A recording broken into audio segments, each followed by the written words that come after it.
Before I show you the close-up footage I took of some Steller's jays taking peanuts off our deck in Gold Bar, I thought I would tell you a little about these amazing mischievous birds.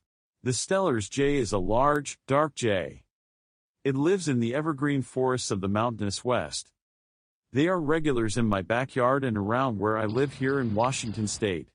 Steller's jays are common in the forest but are also fixtures of campgrounds, parks and public places, and of course backyards, where they are quick to spy bird feeders as well as unattended picnic items. They especially love peanuts.